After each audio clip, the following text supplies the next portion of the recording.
Mike, check. Justin Hunt. It's all happening. Thank you guys for rocking with the channel. As always, thank you to everyone who's subscribed. Thank you to everyone who's even shared. And major thank you to all my members, 54 members. 54 members. I got to thank you cards at the end of these videos. So if you've donated to the Cash App or the Linktree, or if you've gone as far to even join to help support this channel, take a look at your shout out. Share your friends. You know, I really appreciate you guys. I'm having a lot of fun. Big story today, but one more announcement. The daylight interview I talked about is now available for members. It's an hour and 45 minutes. We talk about his battle with Loaded Lux and all the inner workings of trying to get that together and their expectations before they can make that battle happen. We talk about how he raps Kang the Conqueror. He's on J. Cole's album Might Delete Later with a song called Pie that he produced. He has a great relationship with Drake. He talks about Drake's, involvement in his battle with Loaded Lux. He's in a room full of mirrors, which is Punch's collective, Punch, president of TDE. And so we talk about his perspective on all the things that have been happening this year is really dope. And he has a lot of really insightful things about his journey that he shared. He talks about Lupe Fiasco, how he was the first person to ever put him on tour. So, take a look at it. I'll drop different clips here and there, but I really appreciate all my members, and I want to make sure that I keep giving you guys exclusive content. Now, the story of the Olympics on the hip-hop side of the breaking side is Rachel RayGun, PhD from Australia. We've talked about this in several videos on this channel. Check it out if you missed it. There's been some controversy around her and around this. But today, she actually speaks for the first time. She hasn't actually made a statement. Yesterday. She made a statement yesterday evening after the video that I put up on the channel. Let's hear what she has to say. Hi everyone, RayGun here. I just want to start by thanking all the people who have supported me. I really appreciate the positivity, and I'm glad I was able to bring some joy into your lives. That's what I hoped. I didn't realize that would also open the door to so much hate, which has frankly been pretty devastating. While I went out there and I had fun, I did take it very seriously. I worked my butt off preparing for the Olympics, and I gave my all, truly. I'm honoured to have been a part of the Australian Olympic team and to be part of breaking's Olympic debut. What the other athletes have achieved has just been phenomenal. In regards to the allegations and misinformation floating around, I'd like to ask everyone to please refer to the recent statement made by the AOC, as well as the posts on the Ozbreaking Instagram page, as well as the WDSF Breaking for Gold page. Bit of a fun fact for you. There are actually no points in breaking. If you want to see how the judges thought I compared to my opponents, you can actually see the comparison percentages across the 5 criteria on Olympics.com. All the results are there. I'm going to be in Europe for a few weeks for some pre-planned downtime, but I'd really like to ask the press to please stop harassing my family, my friends, the Australian breaking community, and the broader street dance community. Everyone has been through a lot as a result of this, so I ask you to please respect their privacy. I'll be happy to answer more questions on my return to Australia. Thanks, everyone. Wow. I mean, she asked the media to stop harassing her friends and family. The media's harassing the friends and family. That's crazy to even think about. But yeah, I mean, she seems really genuine. We talked about some of the conversations that were swirling around this situation. And in the last video, I pointed out how a lot of those allegations were false. Since then, that petition that was accusing her and Anna Mears of unethical behavior has been taken down. The Australian Olympic Committee condemns the online petition attacking Olympic breaking competitor Rachel RayGun. And here's what it said. The Australian Olympic Committee has called for the removal of an anonymous online petition attacking Paris Olympic breaking competitor RayGun, calling it vexatious, misleading, and bullying. That's a new word for me, vexatious. RayGun, the breaking name of Australian academic and B-girl Rachel Gunn, took part in the competition in Paris, losing all three of her bouts without winning a single vote from the judges. And here's the part from the Australian committee. Here's what Chief Executive Matt Carroll said the AOC had written to change.org demanding the petition to be immediately withdrawn. Mr. Carroll said the petition contained numerous falsehoods designed to engender hatred against the athlete who was selected in the Australian Olympic team through a transparent and independent qualification event and nomination process.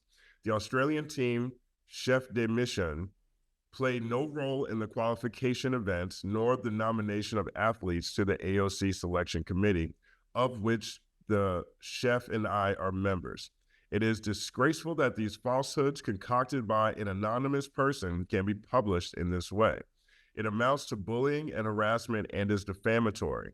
We are demanding that it be removed from the site immediately. The petition has stirred up public hatred without any factual basis. It's appalling. No athlete who has represented their country at the Olympic Games should be treated in this way, and we are supporting Dr. Gunn and Anna Mears at this time. Now, it's really interesting. I look at this in two different ways. One, if it's false information, then that's awful that RayGun and Anna Mears had to wade through that, even following that performance. And I know a lot of the blowback came because of her unorthodox, to some degree. There's a lot of people who felt like it's offensive to hip hop and b-boying, especially someone who's as versed as she is, considering she has a PhD in cultural movement, I believe. And so I understand that from a hip hop context, hip hop, we're very hard on each other. We're very hard on people that we don't feel represent the culture. I've been hard on people that I didn't feel represent the culture all the time. People have been hard on me when I make mistakes or when I cover things that don't seem to take every nuance into consideration or doesn't seem like it's coming from a place of respect for the culture. That is a staple. That is something that we all have to deal with at one point in time. And every time I try to do my best to, rectify anything that I get wrong, or I try to, do my best to remind people that I'm not someone over here who doesn't like hip hop. Like, I am hip hop. I love hip hop, but not everything that I report and how I report it might come across that way. We all have to be open for criticism because this is what, hip hop is community, it's culture, it's fun, it's knowledge, but it's also, something that's very personal to people. And when people feel like you're not representing what has been so edifying for all of us, people will call you out. And I feel like that is part of what Rachel's experiencing based on her performance. Everything outside of that, that's way too much. But two, it's also the Olympics, right? And I was like, one of my favorite moments in the Olympics was the pole vaulter who couldn't get over the pole. Like he looked like he lied on his application. He couldn't even, he didn't even make it to the thing. Like, part of the fun of the Olympics are the bloopers, the viral moments. Noah Lyles had a viral victory being the fastest man in the world in the 100. And he had a viral entrance for the 200. He was jumping around. And then when he lost, he had a viral conclusion because apparently he had COVID. A lot of times the bloopers and what goes wrong is part of the Olympic discussion, and hip hop and breaking is also experiencing that for the first time. So I look at that on two fronts. I don't think that RayGun deserves it to be attacked, but I don't think it's out of bounds to have fun with the moment. And I do understand where the hip hop community is coming from and the breaking community is coming from, because this is the grand appearance for a foundational pillar of this culture on a global stage competing at the Olympics. And the conversation has been steered away from, actually how worthy breaking is of being an event during the Olympic Games. So yesterday I went to Red Bull BC1 Creative Breaking Experience. I was invited to a breaking event by Red Bull yesterday. It was in downtown Los Angeles. Big shout out to a breaker named Rascal Randy. So she was giving people basics on movements and technique and things like that. I have a conversation with her about a lot of these topics about breaking itself, and it'll go up on the channel. But let's look at it now. All right, Randy Rascal, where are we right now? We are in Los Angeles, California. And what are we doing today? We're doing a Red Bull breaking experience, not just a class, a whole experience. What is the breaking experience for people that may have only seen it at the Olympics? Ooh, okay. I think the world should know that what they saw at the Olympics was an isolated part of breaking that had been removed from the community, removed from the culture, removed from the context of what breaking is. It was beautiful. It was an epic moment. But I think there's some factors that are overshining everything right now. And if we can kind of point back to the leaders in the community, the leaders in the culture, and see the beautiful things that breaking has done worldwide. It's now a global art form. There's a lot of beauty behind it, and I think you're gonna see that at some of these upcoming events. Who are the leaders people should look to? Oh my gosh, there's so many. Should definitely be checking out Alien Nest, Flea Rock, even like before them, right? Rocksteady Crew. I think Why Not's doing an amazing job of really giving the whole historical context of things. Flowmaster. There's so many to name. Asia One is doing epic things with no easy props. Baby Girl is doing amazing things for the community in Houston. You have Bongo doing amazing things for B-Girls in New York City, and just the breaking scene in New York City. Tons of New York OGs. If you can ever make it to New York, that's the epicenter of breaking. I think the list goes on, but there's a lot of people, and even on the stage, there was amazing breakers on stage. Victor and Jeffro are incredible breakers. Sunny and Logistics from the US are incredible breakers. Shout out to Ami for taking home the gold. Shout out to Phil Wizard for taking home the gold. They've been putting years into this craft, and they're really in the community of the thing too. You came in fifth at National. I did. What was that experience like? Man, that's a crazy experience because you have your whole year like build up to this one moment. And I went up against a good friend of mine, LaVix, for that like top 4 moment. And I don't think people realize the mental game that it takes at those kind of big competitions above just the physical, right? You can spend years and years on the physical, but in that moment, it's you against you with your own like mental game. And it taught me a lot. It taught me a lot about myself. It taught me a lot about myself as a breaker, but just a lot about myself as a human being too. So now you're going to be here next month for BC1 in Venice. You're competing. I am. What are you most looking forward to? Man, I'm looking forward to the level of competition that day. I'm looking forward to really being pushed. I'm looking forward to everyone that Red Bull brings together. I think the whole weekend is great because you have these amazing dancers from all over the U.S. that are being brought into one city. A lot of us don't live in the same city, especially for the B-Girls. So I'm looking forward to breaking bread with everybody, and then I'm looking forward to finding them on the dance floor and really elevating one another. Now, LA passed on the Olympics in 2028. I am most disappointed because Breaking 2 Electric Boogaloo is a classic film that took place right here with Turbo and Ozone. Oh, yeah. Yep. If you have one moment right now to let LA, the LA IOC, and everybody in Los Angeles, what they're missing out on when it comes to the breaking culture and community, here's your chance. You are missing out on the most exciting sport that mixes art, that mixes music, that mixes culture. And right here in the U.S. where it was created, and it's gonna blow up. People are gonna come from all over the world to see it here at its home base in the U.S., right? So I think you're really straight up making the wrong choice. And I think we could bring a lot to the games. I think there was a lot of talk, whether it's good or bad right now, the hot topic right now is breaking. So come on now. There we go. She's not wrong about that, man. The hot topic is breaking. Is breaking. I don't know if I can't remember the last time I've had this much breaking news in a very long time. I'm not saying that things don't happen in breaking. I mean, Red Bull's been holding down the breaking community, got to be, for 20, 30 years or something like that. I feel like they've done thousands of events in support of this community nationwide, and this element of hip hop, in support of hip hop nationwide, or excuse me, worldwide, for a long time.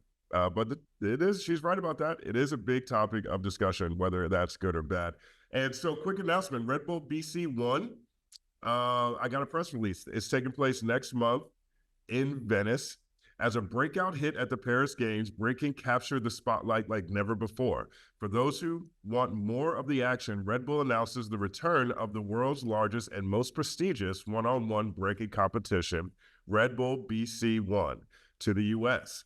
Get to know the true essence and verve of the breaking community in a competition that showcases some of the world's top B-boys and B-girls, including Olympic gold medalist B-girl Ami, who will be a judge at the Red Bull BC 1 National Final, and Team Ukraine's Kate, who will compete as a wild card in the B-girl bracket. The 2024 season will feature a series of city and regional qualifiers, culminating in the Red Bull BC 1 National Final USA at Los Angeles famed Venice Beach on September 28th. So if you're in LA on September 28th, come check it out. I'm definitely going to check it out. Where the nation's top breakers will battle it out in hopes of advancing to the Red Bull BC 1 stage in Rio de Janeiro in December. The circuit follows Red Bull's continued support of the breaking community for over 20 years. Red Bull BC 1 has hosted 10,000 plus competitors. 10,000 plus competitors in over 30 countries worldwide, establishing it as a leading platform in international breaking. So there's, obviously the breaking community is much larger than just RayGun, and it's much more established than just what happened at the Olympics. And so, I'm glad RayGun had a chance to say her piece. I'm glad that all the information that's about her has been debunked and it's been proven false. And I think it's really dope how Red Bull continues to support breaking. I had a great time at the event yesterday, so big shout out to Pedro and Min and everybody who invited me over there. Big shout out for the shirt. Got a Red Bull shirt out of it too. And big shout out to Randy, Rascal Randy. I started that conversation. I think I called her Randy Rascal. It's Rascal Randy. She's really dope, really talented, and she was showing people the ropes in that experience yesterday. They asked me if I wanted to break. I was like, I might break a shoulder. You know what I mean? My attempted b-boy days are long gone at this point in time, but it's really dope. Let me know what you guys think about all of this. What are your lasting impressions on breaking at the Olympics? And make sure you check out this Red Bull event if you're in Los Angeles on the 28th. My name is Justin Hunt. Like and subscribe to the channel. Follow at The Company Man on everything. It's all happening.